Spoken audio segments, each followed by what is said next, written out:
So we have a minimum function. So minimum function is simple. I mean, whenever you have two parts of a function, so treat both of them as functions.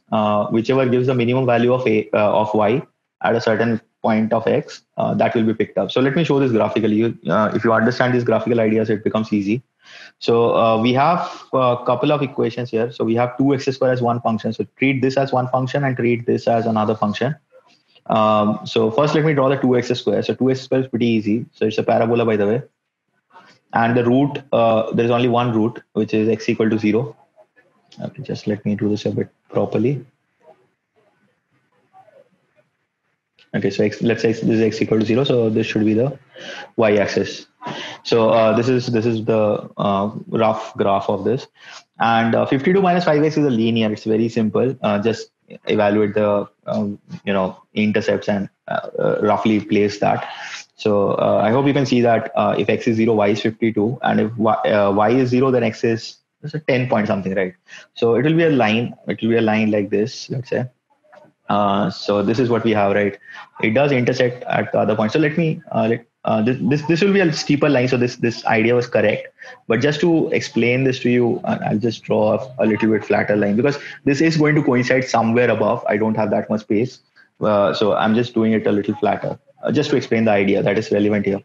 Now we are looking for the minimum function, right? So the idea is that on any point of x, so whichever point on x you pick up here, whichever x you pick up, you'll have a couple of possibilities, right? So on this case, it's difficult to show that couple of possibility, but in this case, suppose you're getting a couple of possibilities, right? One is this y and another is this y. So you're getting a couple of possibilities, right? Check this point of x. You are getting couple of possible values of y, right? So for each of this, you're getting couple of values of y as the possible output, but you're going to take minimum of that. So what does that imply? So whichever be the point of x, so you're going to pick the minimum, implies that on any segment, if you take the segments in terms of vertical lines or something, so for any segment you're going to pick up the lower part, so that will be the minimum, right? So effectively, let me mark that. So this part will be lower,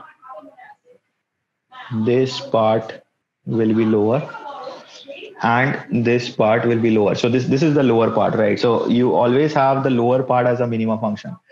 So once you understand this, it's pretty easy to solve, because now what is the question saying? What else do we have? So first of all, we also have that x is a positive real number. So as soon as it says positive real number, we're limited to only this section, right? Only on this section. I mean, the first quadrant, that is.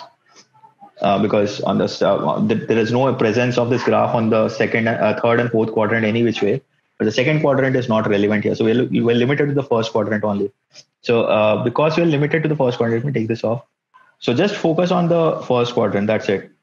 Now, what else do we have here? So we have there is another constraint here. X is any positive real number. So that is given. So we're looking for the maximum possible value of fx, right? So just check this graph. So just ignore this part. So don't look at this part. So if you look at this first quadrant, in the first quadrant, where is the maximum value of y that we are obtaining? Here, right? On the intersection of these two graphs. So typically in these kind of problems, you will always have on the intersection any which way. But just to explain this idea why, so I wanted to explain this to you.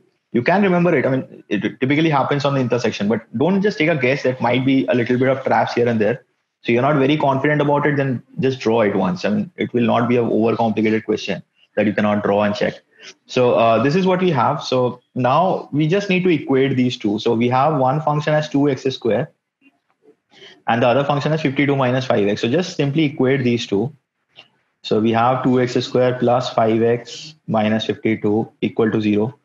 If you can figure out roots quickly, so just transfer this 4 here. So you have 8 into 13. And 8 and 13 has a difference of 5, right? So because the sum of the root is negative, so we should have minus 13 by 2 and 8 by 2 as the root. So we should take the positive one, right? So we have to check the positive root here because x is positive real number. So x should be taken as 8 by 2 or equal to 4. And when you have this x equal to 4, just substitute it in any one of them. Because there's an intersection, whichever one you pick up, substituting x equal to 4 for that, you should have the same value of y, right? That is what intersection means. So just substitute in either one of them. So either substitute in 2x square or substitute in 52 minus 5x. Please don't substitute it here. This is not any of the function, either of the function. So if you substitute it here, it will obviously be 0 because this is the root of this function. So substitute in either one of them, x equal to 4, let's say on this. So 2 into 4 square, so that is 32. That is the maximum possible value of fx. So if you understand these ideas, it's a very easy thing to do, but there might be few people who are not aware about it. You can skip the question. You don't have to do all the questions in CAT. But then if you know it, this should not be a tough problem to solve.